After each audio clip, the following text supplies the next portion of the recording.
Hi, I'm Chef Jason Hill, and today I'm going to show you how to cut up a chicken. First thing you're going to need is a whole chicken, rinsed and patted dry. Next, get a good big chef's knife and a good pair of kitchen shears.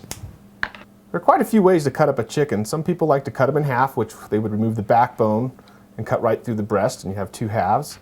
You can quarter a chicken, which is going to give you one full thigh and one full half breast. And you can cut up into 8 pieces, and that's what we're going to do today. Cutting a chicken into 8 pieces is great for barbecuing, baking, braising, and stewing. First thing I like to do is to cut the skin between the thigh and the breast. Pull that down on each one. And we're going to kind of fold it out. Next, you're going to break the bones of the thigh. See the bone come out right there? Don't worry, he doesn't feel it, he's dead. And then you're going to do that to the next thigh. Then you want to break the joint at the drumstick, because you're going to want to cut through that. And if you break it by hand, it's easier for your knife to go through there. Now to remove the thigh from the body, take your chef knife, cut away more skin and muscle. And you're going to see where that bone is right there, where it broke. Get your knife in there.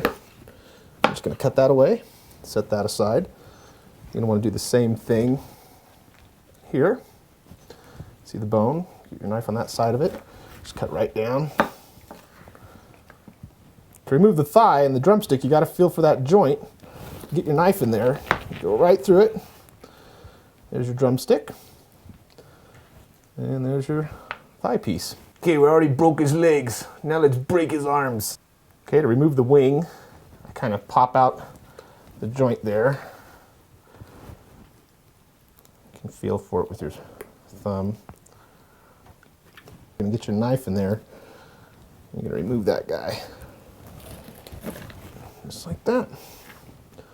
And there's your wing. And remove the tip, because we don't eat that. That's for your stock pot. All right, now we're just down to the breast portion of the chicken. And I'm going to need my shears here to cut through the rib bone, because I want to leave some of the rib bone attached to the muscle. You could also just fillet the muscle away from the bone if you want a boneless breast. Okay, you can feel for the muscle where it starts to get thick right here. You're going to want to make a cut with your shears through the ribs and follow it up the breast. Boy, I did a lot of ducks this way. And after you've cut the rib bone away, you're going to take your shears and you're going to go through this little collarbone on each side. Look how easy that cuts through there. All right, here's the whole breast. Next, I just lay the breast upside down, and we're going to go right through the middle of it with the chef's knife. I just take the knife, and with my other hand, we're just going to use a little bit of force and go right down the middle of that guy. And then once you get to the skin, you might have to do a little sawing action through there. There's your half breast. Well, there you go. One way to cut up a chicken. Hope it comes in handy for you. Thanks for tuning in.